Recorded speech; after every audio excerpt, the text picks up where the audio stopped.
We have Aaron Huey on today. What's up? How you doing, Heather? Thank you. Good, good. How are you? I'm amazing. I'm in Mexico City. I'm with my granddaughter and my son and my wife and his new wife, and it's I'm a new granddad. If it was any better, Heather, I would be you.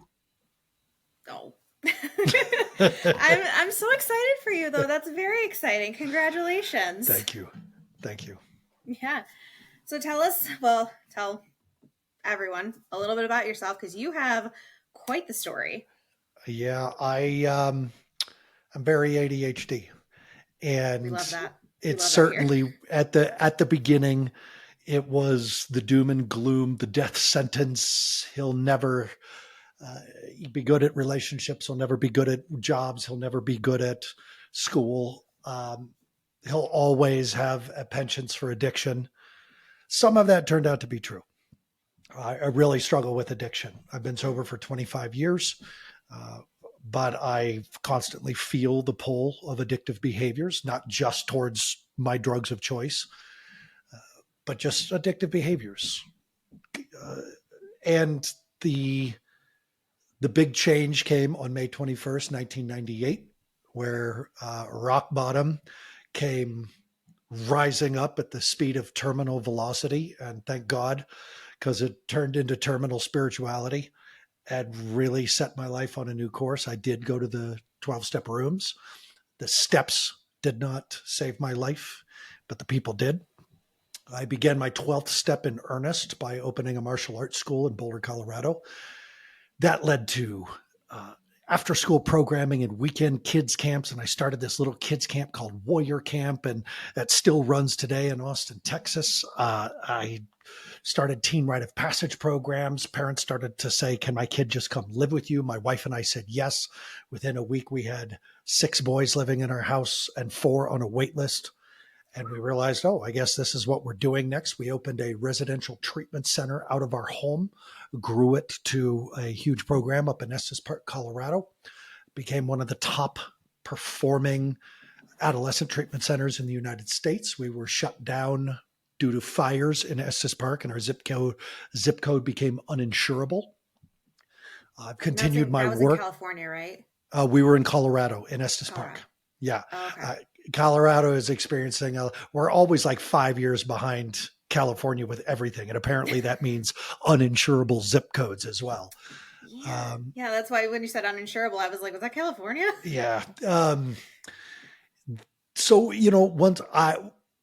when we stopped, I really looked at our success because we had an 89% success rate. It was one of the highest in the US. And I really wanted to know what made us successful because you're kind of on the wave of just being good at what you do. We were very good.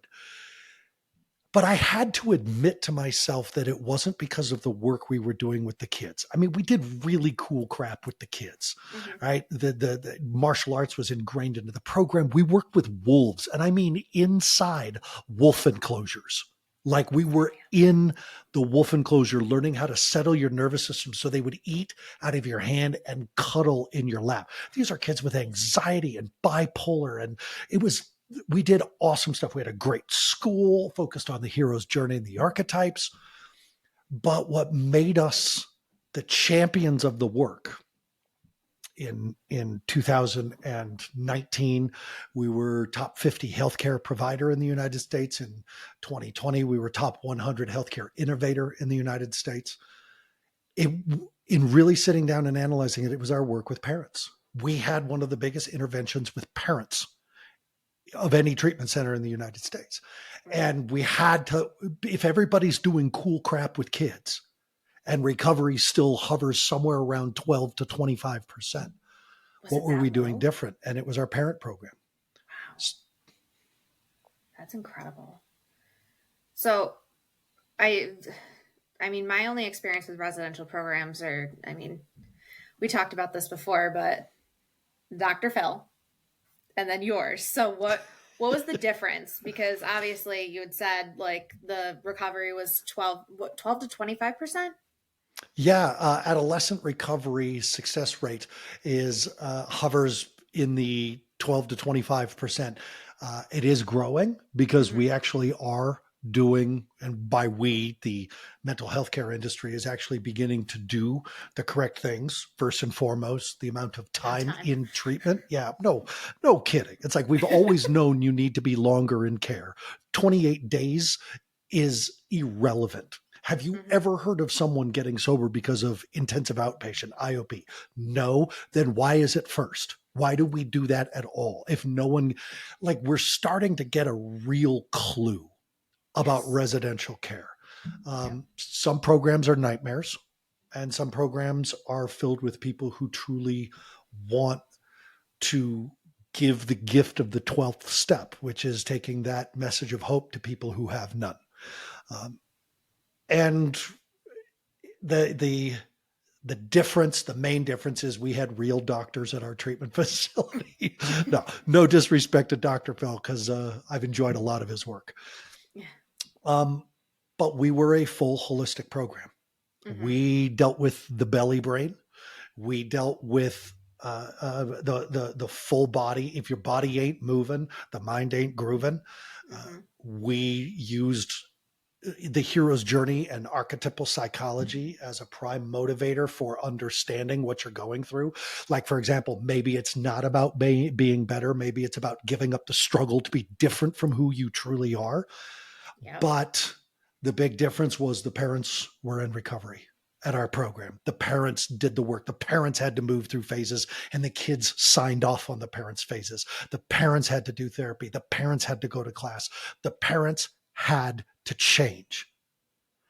And that's what made us a success, is because the parents went, oh, if I change my home, then when my kid brings their change home, it's a home of change. If I'm in recovery, Exactly. I'm leading the way through recovery, not just saying you're bad, you have to change.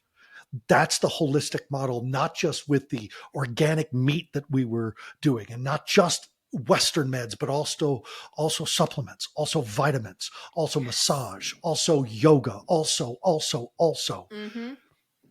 But the parents, the the family is the holistic model of the child. The child is a microcosmic expression of the family's language, voice, body language, everything. And so if we're not treating the parents, you can expect a 12 to 29% success rate for your child's recovery. And that number is going up because children are being put in treatment longer. And I'm sorry to say, it's ungodly expensive, but Mm-hmm. it's more effective. 28 days, 30 days, it doesn't work, period. Right. No. And I mean, to kind of bounce off of what you were saying with the parents, I mean, we are talking more about generational trauma and repeating the cycle and stuff like that. So it makes complete sense that you have to fix the family as a whole. Yeah. It's not that the child is literally the problem child. It's a whole mindset, because most of the time kids don't literally come out acting like that. It's through X, Y, and Z behavior. So And the research on epigenetics is staggering. When we begin to recognize that some of the traumas we're dealing with are up to 12 generations deep. And that takes us back to the time of the Huns. Like there's some true, significant stuff in there. But literally. there's another way to look at that. And it's a model that if great grandma's husband, if your great grandfather was bitten by a snake and killed while walking across his field one day, and grandma has to raise the kids alone, then the story will most likely play out that grandma's afraid of snakes. And when she's walking with her young daughter one day and grandma sees a snake and she yanks her daughter off the ground screaming and crying and saying, snakes are bad. Your father was killed by a snake. Well, then now, daughter, your grandmother is now also afraid of snakes. Who's going to raise her daughter to be afraid of snakes? Who's going to raise you to be afraid of snakes? That's the cycle of trauma. And Mm-hmm. it affects our genetic makeup. Like, you can work from the inside out with addiction in the same way that you can work from the outside in. It's gonna play either way. So call it a disease and call it genetics, or call it you inherited the behavior because that's the way your parents behave, because that's the way their parents, and that's the way. It doesn't matter. The recovery process is the same. And the addressing of the core issue allows you a path of understanding, which generally leads to a higher acceptance of treatment. That's what we're working with. When we sit down in the therapist's office and they say, "Tell me about your mother," it's not to blame your mom. It's to Right, understand exactly. that your mom had some shit that she had to deal with too. And she probably passed some of that luggage on to you. For sure. Anybody could put the luggage down at any point and carry on their journey without the baggage of the past. Hmm. But that's a choice, and it's a therapeutic process. And it's a lot of freaking work. Oh, God. So much work. But so did you work with a lot of kids with ADHD Oh, yeah. in the treatment program? Yeah. So how do you feel like parents can better parent if they're just like, I'm at my wit's end with Yeah. like with a child that they suspect is ADHD or is definitely ADHD, because we all know ADHD is so fun in itself as adults. So I'm really struggling with an aspect of ADHD that is very unfamiliar to parents. mhm. And it's just going on in my life right now because this is a very emotional time. My daughter and her husband are working on having their kid, their first kid. My son and his wife have their first kid. I'm living out of a suitcase for the past 9 months and being very nomadic. And so I'm sensitive, Mhm. and I'm sensitive to criticism. And criticism sensitivity dysphoria is an aspect of ADHD that the moment you're a parent and you hear that term, you're like, "Excuse me, what?" And you look it up and you go, "Oh my God." Yep. And so the first thing, rather than telling all parents of somebody who's got ADHD, a loved one or a child, it's a superpower, treat it like a superpower. That sounds great, Aaron, but Right. right now I'm at my wit's end. Mhm. Then the first thing is learn all the different aspects of ADHD. It's not all just ADHD. Criticism, sensitivity, dysphoria is there. Hyperfocus is there. And what happens when you interrupt your child's hyperfocus. What it means. I have a 9-year-old client in Colorado. And anytime I'm back in Colorado, she and I work together. The first day I worked with her, I brought out the throwing axes. And parents, take that as a clue. When I work with a child, 9 years old, I bring throwing axes and we throw axes. And I put that axe in their hand. They look at me and they say, "What do I do?" And I was like, "Well, what do you do with the throwing axe?" And they go, "Throw it." I said, "Well, let's try that." And they throw it, and they throw it, and they throw it. And at some point, they stick it. And then you celebrate. You celebrate like crazy. Right. Now the process has begun because I don't expect anybody to know how to throw a throwing axe. But Nope. when they do accidentally stick it, this is where the therapeutic process begins. First of all, how do they celebrate themselves? With an ADHD kid, they don't do well because Right. we're not taught to celebrate ourselves. We're taught that we have a problem. We're taught that we get right now, my knee's bouncing. Mhm. Okay. But that bothers my neighbor. And that neighbor now can't focus. And now the teacher knows that that neighbor is struggling because that neighbor keeps glancing at me. And there again, I'm distracting the room. So I get moved to another room. So this is what this 9-year-old girl did. She and I were talking about when she gets sent to the quiet room. And she goes, "Well, I always know when I'm going to get sent to the quiet room." And I said, "How do you know?" And she goes, "Well, my teacher makes this face." Oh. And I go, "Well, do that again." And she makes the face again. She grits her teeth. She breathes in through her teeth. And I said, "Do you realize you're reading body language?" And here I have this 9-year-old who can read her teacher's body language from across the room because this 9-year-old is so hyper vigilant to the fact Right. that at some point she's going to be thrown out of the room. Now, our Neanderthal brain that means death. If we get ousted from the cave, then the saber-toothed donkey is going to get us when we're sleeping, peeing, or eating Mhm. because we have to let our guard down to do those things. Yep. So this girl's already in survival mode just walking into this teacher's classroom. So what this girl and I did then is we didn't say you should stop being hypervigilant because she's not going to be. Nope. Your ADHD child is not going to stop being ADHD. You can medicate it all you want. And trust me, I've been on meds. I've got a daughter on meds. That doesn't stop it. It's Nope. pills and skills. It's Mm-hmm. both. If you choose to use the pills, but get a first, second, third, and fourth opinion, please, for the love of God, get as Right. many opinions as you can. But Yeah. the skills, and what this girl and I did is sit down and started watching YouTube videos of body language experts. And she goes, "Oh, my friend makes that. Oh, I do that. My dad does that." Now this 10-year-old girl is an expert in body language, and she's able to communicate and read people's truth. Why? Because we're hyper vigilant. When Yep. you and I are driving the car, you see the road. I see the road, the car next to me, the coyote that just ran by, the eagle that flew over, and that dude in the cop car we passed going the other direction wearing a blue hat, and he was crying. You see the road. Now, the difference is that ADHD, you're looking at what's important, the road. I'm looking at what's important, the road, the cop car, the eagle, the coyote.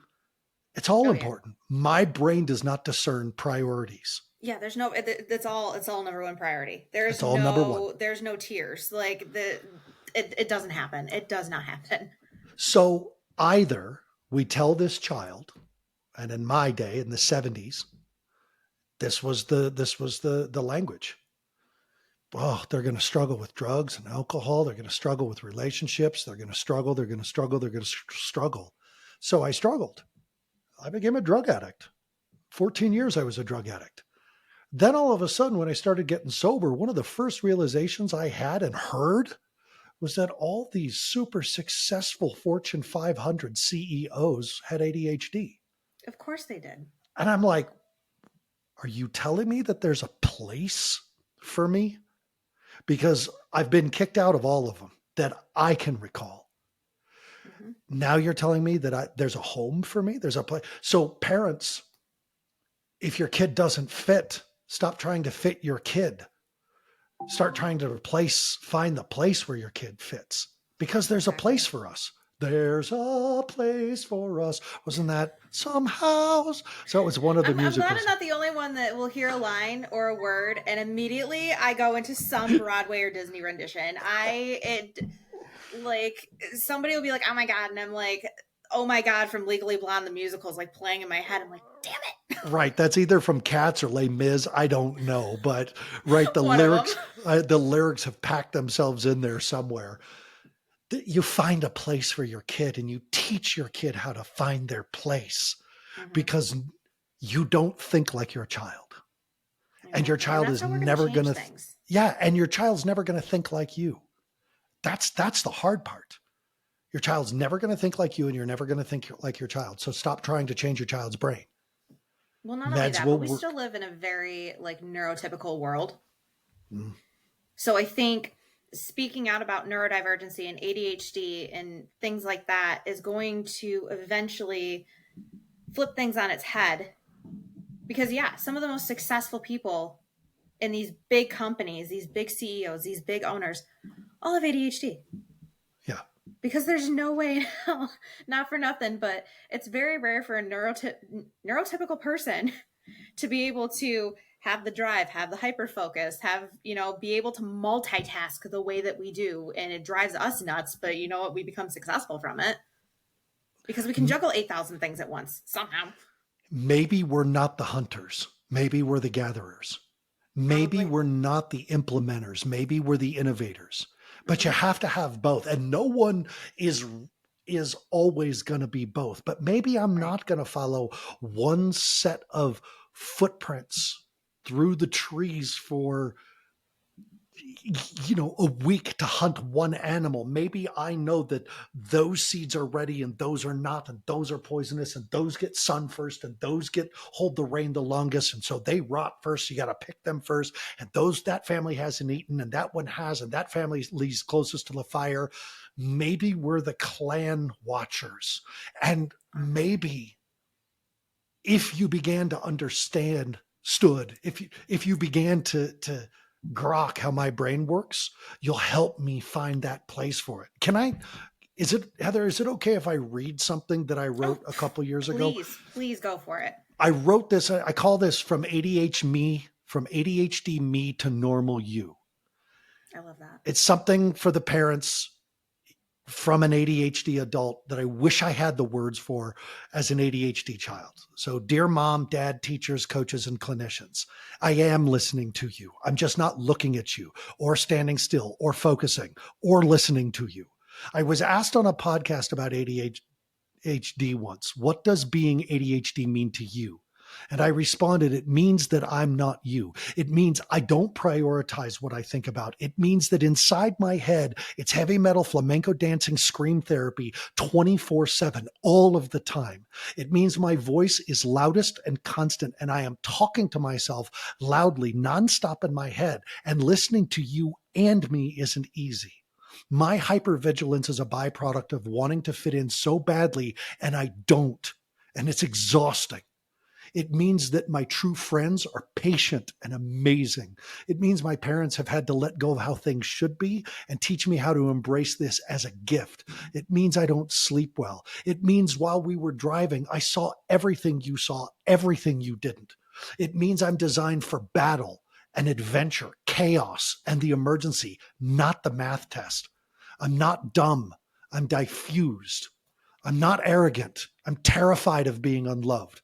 And I'm not procrastinating. Never that. I'm doing 6 things while you do 1.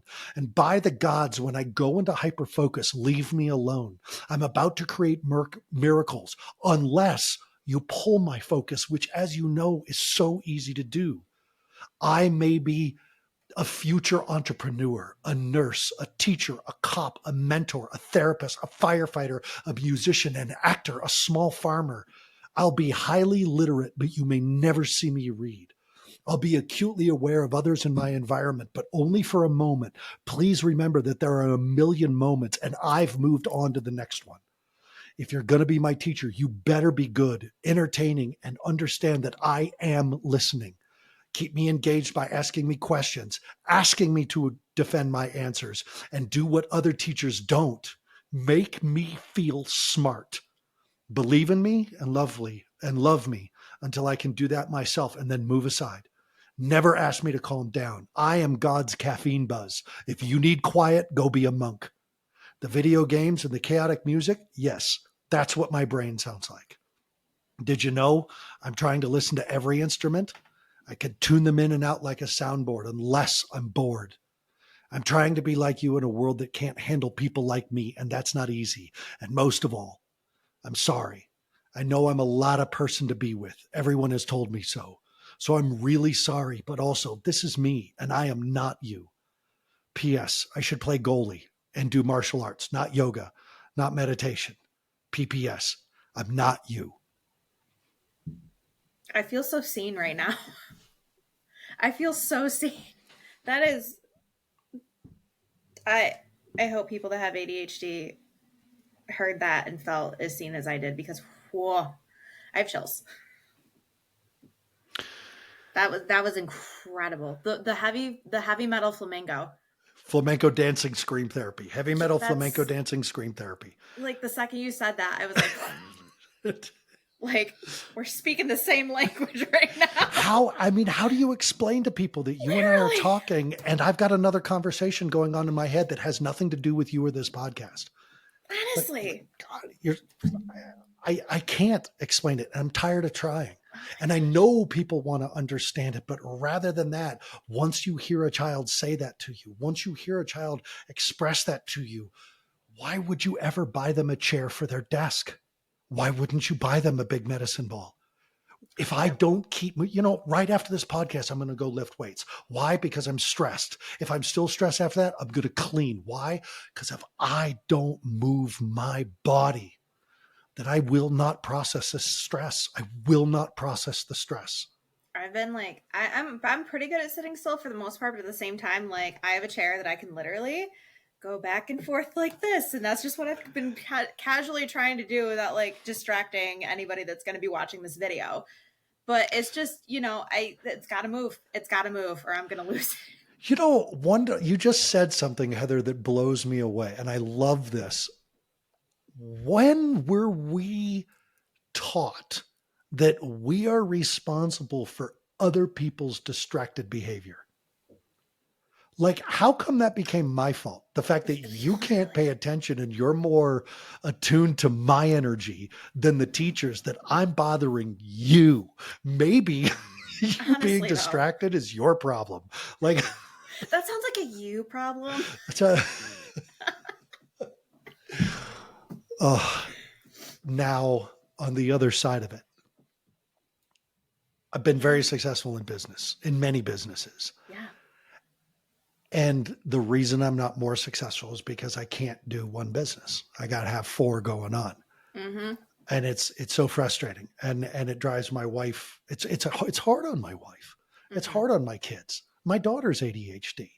And hers there, and this is something that's very important for parents to understand. There is, I'm not going to call it new, because there's nothing new about ADHD. We have existed throughout time. Mm-hmm. But there is a recognition of an ADHD in girls that is unlike traditional ADHD, and it needs to be talked about. It needs to be discussed.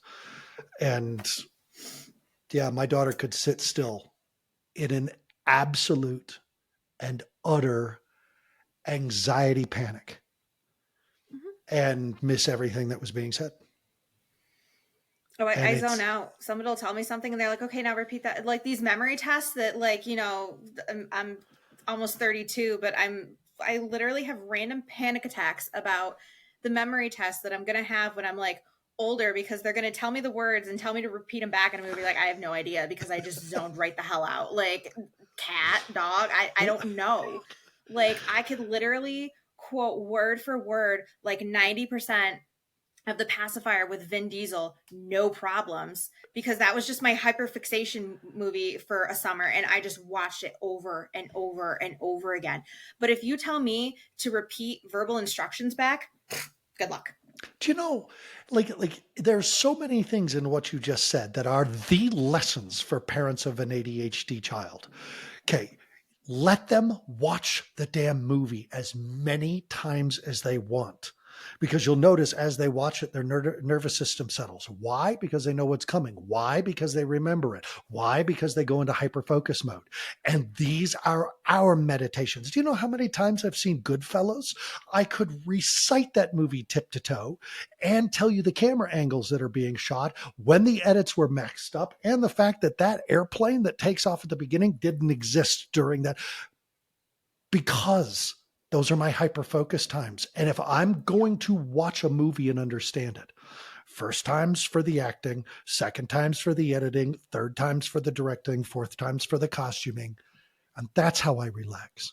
And you have Honestly, to understand that piece and the idea, that test anxiety that we possess. Because I don't know why, I don't remember what you were talking about yesterday, but I don't remember 5 minutes ago. Now, knowing I'm going to fail the test creates a fear that I'm going to fail the test, creates a resistance to studying for a test that I'm inevitably going to fail, because I have all the evidence that studying does as much good as not studying. I'm going to fail it. yep. So now ask me why I'm having test anxiety. Yeah. Now, if you say, Aaron, watch a YouTube video on Babylonian astrology, and in 30 minutes, you're going to teach a class on it, I'll ace the test, because you've put me into flow state. You've put me into a place where my back is against the wall, just like an ER nurse, just like a cop, just like our men and women in law enforcement and military, a firefighter, just like a teacher with 60 kids. We do our best work when our back is against the wall. So allow me a safe place to recreate the experience of flow state or the gamma brain state. Literally, I remember being in college. And I mean, how many professors would sit there and be like, this is not an assignment you can start the night before? And I literally, you want to bet? You Try want to me. bet that 8-page paper that I got an A plus on, that my English professor said that he's going to be using as a good example for this, that, and the other thing, on God, what was it? How Shakespeare was politically motivated at the time, blah, blah, blah, blah, blah. That 8-page paper, I pulled that straight out of my ass 3 hours before it was due. I didn't even actually read the books. I used them to cite. I read the back of them, and I just used my love of Shakespeare and understanding Shakespeare as a whole, and just whipped that paper out in 3 hours. Yes. Oh, you Yes. can't do it the night before? Okay. Watch me. Watch me. An There, ADHD kid's over here like, really? there's a great Shikar Vedanta hidden brain podcast about procrastination and how procrastination stimulates gamma brain waves and flow state thinking, where we do our best work, where we are the most creative and productive. And that if people can actually begin to plan procrastinative behaviors, so we're going to do it accidentally, we're going to do it on purpose. Mm-hmm. Here's what I will say about being ADHD. So parents love people who love people with ADHD. This part's important. Nobody, whether they have ADHD or not, nobody becomes successful accidentally. You're not going to be a good parent accidentally. You're not going to be a successful business person accidentally. These things are on purpose. Mm-hmm. Your path to purpose, the purpose of being a good husband or a wife or a partner in a relationship. That was a good one. That was a nice warning there. I can't deal with my dog. No, 1 second. that just means you're barking too. Oh, man. It's always chaotic over here, guys. Just ignore her. I'm going to shut the door. No worries. Anyways. That this is a process of becoming purposeful in your life. Mm-hmm. Someone with ADHD is going to have a different path to that purpose, that purposeful behavior. For example, when I need to focus, first thing I do is I turn on a recording of my voice. It's 2 hours long. And it is looping 100 affirmations about how I think about money, my relationship, my life, my health, my body, my fitness, anything that's important to me. And I build these about 2 to 3 times a year. That looping sound of my voice gets put on a track that's underneath my favorite heavy metal music. And for people who think that heavy metal, flamenco dancing, scream therapy is a joke, one of my favorite bands recently is Black Tongue. And if you want to look it up and understand. I've heard of them. Oh, God, listen to them. So I listen to heavy metal music. And I pick the songs very, very intentionally because the lyrics matter. Because the lyrics matter because we're listening, even when we're not listening. We're seeing, even when we're not looking. That's our hypervigilance brain. Mm-hmm. So the lyrics matter. So I've got my voice and heavy metal music, and that's playing in my headphones. Then I turn on a YouTube video. So I have moving light here, and then I focus. Because if I don't occupy all the energetic space in my brain, I won't be able to focus, because what pulls my focus is the energetics of my brain. The brain chemistry pulls my focus, not my attitude, not my unwillingness to focus, my brain chemistry. Now, if you decide as a parent that you are going to alter your child's brain chemistry with ADHD medicine, I was as a kid, as much as I hate it, I don't think I would have gotten out of high school without it. I mean that from the bottom of my heart. And I was a Ritalin kid. I took Ritalin till I was 23 years old. Do I think it helped me in life? Yes. With drugs? No. But that danger is going to be there. So if you're going to alter your child's brain chemistry with medication, get a first, second, third, and fourth opinion, please, for the love of God. And remember, it's pills and skills. Get the kid in gymnastics, get the kid in martial arts, get the kid in swimming, do something with their body. Because if you plug them in front of the tube, you are activating the unfocused part of the brain. Absolutely. So we need to move our bodies. Yeah, to kind of circle back to what you're saying about the heavy metal music, that's why my chill out music is Lorna Shore. Because it's so fast paced, and the drums are fast paced and this is fast paced, and I like the lyrics are great, but also I don't necessarily need to understand them, but it's literally like the most soothing I can clean to, like Music. And unless you're a metalhead, you're not going to get it. But I swear to God, going to metal shows is like the equivalent of Saturday morning yoga for people. I just feel so well. I don't feel refreshed anymore because I'm in my 30s and like my hips cannot handle that standing on concrete for that long.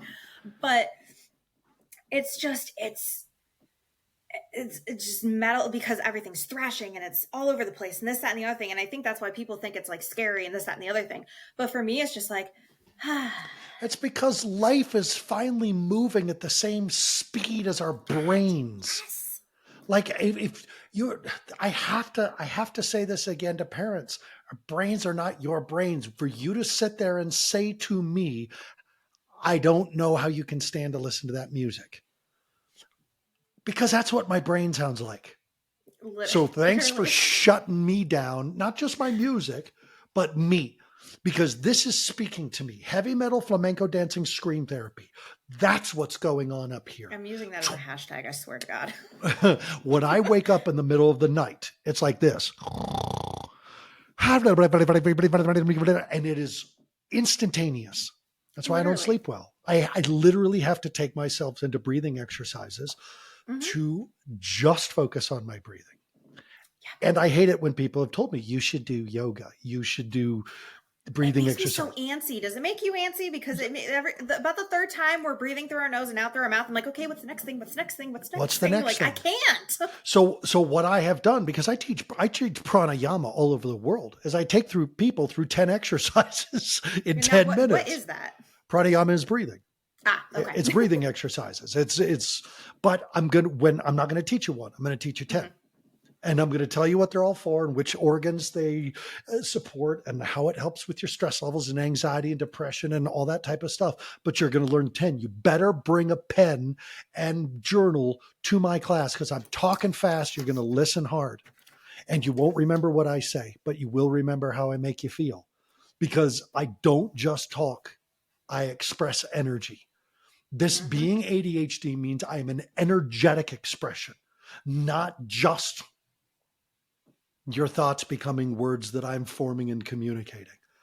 Right. Everything is talking and everything is listening. And it's because I can't stop. Not that I won't stop. Not that I'm unwilling to stop. I am incapable of stopping. Medicate it out of me if you need to.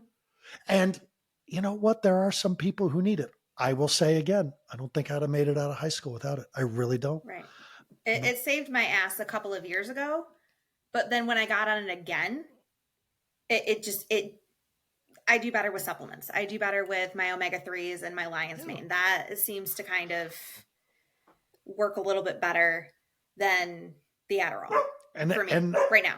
Yeah. And I do better being 54 years old, throwing spin kicks and elbows on a pad that's attached to a tree that won't move and doing Tai Chi and breathing exercises and going to the gym.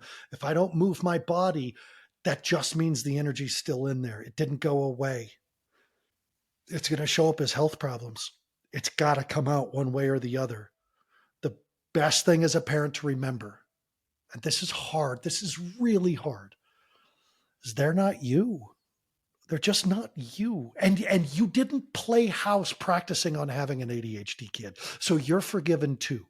You did not, and no ADHD kid was like, when I grow up, I'm going to be a pain in everyone's ass. Like that was not our life dream either. So everybody just forgive this a little bit. And will I be a drug addict or will I be a Fortune 500 CEO? Yes. A lot of it depends on the inner voice that I have. And that inner voice comes from the outer voice. This world is noisy and hectic unless you go to places that are empty and silent. Well, even when I'm walking through the trees in the woods, and I taught outdoor survival. I was an outdoor survival instructor at Colorado Mountain College. So I would take my class out in the middle of nowhere. Outside empty, inside noisy. That's my life. Outside noisy, inside noisy. That's my life. I mean, case in point, my dog will not stop losing her ever-loving mind. over I don't know what, because there are no Amazon deliveries coming today. There's not, I don't know. Maybe the neighbors had the audacity to leave their homes. I don't know. But like, so But look at the conversation you got going on in your head while you're running a podcast. yeah, It's like, but this is us. yeah. And our dogs are This like, is just the they're, chaos. our poor dogs. Oh my God, our poor animals. If they're so attuned to our energy, then our dogs are ADHD too. Until one day they're like, that's it, defend yourself. I'm going to bed. Like, It's literally, well, and I have an Aussie on top of it, so they're incredibly sensitive yeah, dog very. breeds. So my anxiety and my ADHD like reflect right on her. So she's just a little fluffy ball of rage half the time when it comes to the neighbors and everything else. So I'm over here like I would like land in the middle of nowhere, mostly so my dog doesn't bark. Because fun part about getting overstimulated is that's what overstimulates me is her incessant barking. I'm just like, Sure. please stop, because she's doing that, and I'm just like, like, Yeah, we will ADHD. We will become what we tell ourselves to become, just like everybody else. But we have a lot more voices to work through. We have a yeah, lot more energy to work with. And truly, the people who love us, they're some of the most patient, wonderful, beautiful people on the planet. And not everybody's cut out for it. And I get it. It's okay. You don't have to love me, but you don't get to tell me that my brain's not right. There's too many of us to call us neurodivergent. You're neurodivergent. How does at that this feel? point, literally. Yeah, I'm normal. You're the one who's so energetically boring to be around. That's why 45 minutes into your party, I'm hanging out with your dog and reading your books off your bookshelf, is because this party sucks. Like, I am the person that will be like, oh, the cat doesn't like people, it's gonna like me. oh, isn't that the best? Like there's this, oh, that Yeah. Chihuahua, they're really mean to people. And then the next thing, the Chihuahua's like upside down in my arms, I'm touching the belly. And I'm like, nah, I got this. I No, got this. they like my energy. Yeah. But we have had to be able to find our tribe in a world where tribes are afraid of us until they need us to Yep. work in their ERs, to teach in their classrooms, to police their streets, and to fight their wars. I Because, was just gonna say there is no way in hell there are not neurodivergent people in the military because oh, are you the things kidding that me? they see, and then they're just like, oh buddy, that's not supposed to be doing that, and just move on with their day. Like there's, yeah, no. And you have to have a divergent brain to be able to handle the type of chaos that's going on around you. Especially that fight or flight that's constant. Look, it's fight, flight, freeze, faint, fornicate, and feed. There are 6 F's. Yeah. And this is what the military has discovered. This Hmm. fight or flight, those are the old ones. Freeze or faint. None of these, freeze or faint. See, that's ADHD. I just started on my next sentence without finishing my last one. Freeze Hey, or it's fine. faint are the two that the military came up with. Hmm. But the people with ADHD, our brains are working at this capacity at all time. Your brain is going into survival mode because the chaos around it has injured it. But I can watch that person get shot, start to pull out my med pack while I'm ducking bullets. Case in point, in 1994, 1993 it was. I was a security officer at St. Joseph's Hospital. I was head of security at St. Joseph's Hospital in Denver, Colorado. St. Joseph's was right on the edge of 5 Points. It's been torn down now Hmm. recently. And where the Einstein Brothers Bagels shop is now used to be a little 4-story apartment complex. Officer Ludi was on the front ramp doing a escort, and because the Lamaze class had just gotten out, and we got a call over radio from Officer Ludi that there was a shooting on the front ramp. We were in the middle of a shift change, and we all went running out the security door, which faced the same part of the environment that the front ramp did. I flung open the door, and all my officers came out behind me. We were all armed. I looked to my left, and I saw Officer Ludi laying on top of a pregnant woman, protecting her body with his. And I said, Ludi, where's the shooter? And he points and he goes, corner, 5th floor. And I look up and I see a barrel of a gun swing over to where me and 7 of my officers are, and it opened fires, fully automatic. But it didn't go, it went, the whole world slowed down. Not only was I able to take cover, I knew I shouldn't pull my gun out of its holster because this person was in the window of on a 5th floor, and we were trained not to shoot into buildings. I see all my officers are laying down this concrete, behind this concrete barrier. Some of them have their guns out and they're screaming because we're being shot at. Concrete is exploding all around us. And I'm picking out the officers I have to write up because they've pulled their guns. And I have to. That was my job because they inappropriately pulled their weapons. As I'm looking at my officers, I see across the street, there's a man laying on the ground with 2 crutches that are too far away for his arms to reach. And he's hiding behind an electrical box. And I start screaming to the man, "Can you move? Stay down." He goes, "I can't move." "Are you hit?" "No." "Can you move?" "No." "Why can't you move?" "I'm a paraplegic." But all this is going on while I'm being shot at. Then the shooting stopped. Then I heard a car screech. I looked out of my hiding spot. I got the license plate of this old LTD, black LTD, painted with primer paint. I can still see it right now, going the wrong way on 18th, away from Franklin. All of that happened in a matter of moments. And I can remember it all to this day. None of it was traumatizing. And it's a story I can tell. The man who is paraplegic, he was fine, went over, helped him get out of there. And they caught the guy 8 blocks away because we were able to call in the license plate. This is what being ADHD is like. So your chaos is my home base. My chaos, it's nightmarish sometimes. It's really difficult for a teacher who's responsible for 30 other students to have to deal with. I get that. For a parent who's got other children besides such important me, of course, it's hard to deal with. And dealing with it means really understanding it. I have a resource for ADHD parents, and it's called BrainWorks. BrainWorx. Or you can go to the ADHD Toolbox. Both of these programs are run by Bob Dietrich, who's a very good friend of mine. He does ADHD summits for parents all the time. They are brilliant. But get to really know what your kid's going through so that they can change the dialogue that's going on in their head, because we think we're failures too. Somebody's got to change the voice in our head, and we're the last ones to do it. That's the biggest sin, is that we're the last ones to change the dialogue in our heads. My mom and dad did amazing at saying, "Well, you screwed this up. Let me figure it out. We trust you." I was like, "You do?" And they did. And so I learned how to trust myself. Yeah. Yeah. I got to know before we wrap up, though, God's caffeine buzz, where the hell did that come from? I teach a process of identifying, of answering the question, who am I? And this is a 2-day process. It's a meditation process, and it's an active meditation. So it's not the sit silently and stare at a cave wall for 4 years like the monks did. This is an expedited meditation process of self-discovery. It's called Behind the Mask. You can see it on ubugrowth.com. But I lead these about once every 2 months. The next one's coming up in January.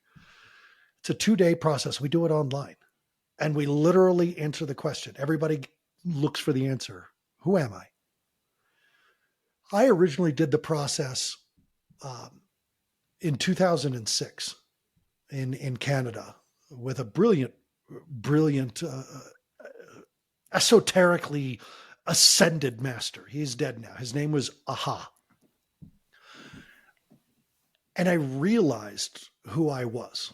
Despite every trauma, drug addiction, I got sexually assaulted when I was 18 years old by my best friend who had the same name as my biological father, who never, ever once showed up in my life. Like, there's my psychology for you. I was bullied mercilessly. Like, I've struggled. 4 days of asking myself, who am I? And having to answer it and not being able to repeat my answers. I recognize that what I am is an expression of divine energy. Divine energy, in my humble opinion, is not some relaxed vibration, the ultimate om, as Jonathan Goldman would say, or one of the chakra chants. Mm-hmm. Again, all love and respect to Jonathan Goldman for his work on that stuff. Right. God's energy is chaos. It's evolution. It's an evolution is not comfortable. Change is painful. And my energetic expression has given me a life of change. I live wherever my wife and I want to live next. I'm financially free. I've been very successful. Everything I've done with martial arts got me into the Martial Arts Hall of Fame. I did it. I survived and I succeeded, but it wasn't through peace and yogic harmony. And I have nothing against it, but stop pushing it on me. Yep. My energy and my way of change is expressive, loud, heavy metal, flamenco dancing, scream therapy. And you don't have to agree, but that's irrelevant to me.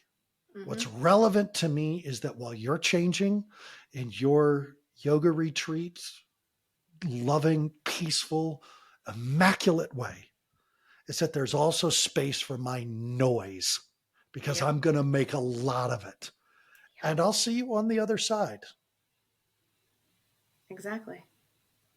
Now you have a book coming out. And by the time this airs, the book will be out. Yes. What's it called? It is called The Four Prime Archetypes: Why We Do What We Do. Perfect. And where are we going to be able to find it? All on Amazon. It will be on audio, on ebook, Kindle, and in paperback. I legitimately cannot wait to get that on my Kindle, to be honest. And one more question. What is, because you and I talked about it, what is the website that everybody can go to get all your shit? Yep. All in website is called parentingteensthatstruggle.com. And it's my cul-de-sac website. Blogs, the podcast, my podcast, which Heather was on, but it's all there. So just get to parentingteensthatstruggle.com. I got free stuff for you there.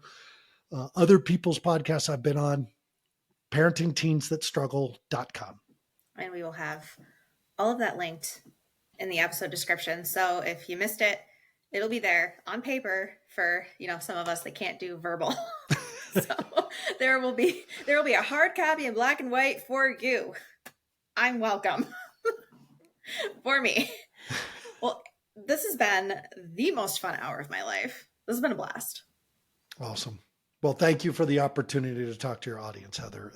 I'm honored. Thank you for coming on. This has been so much fun. Absolutely.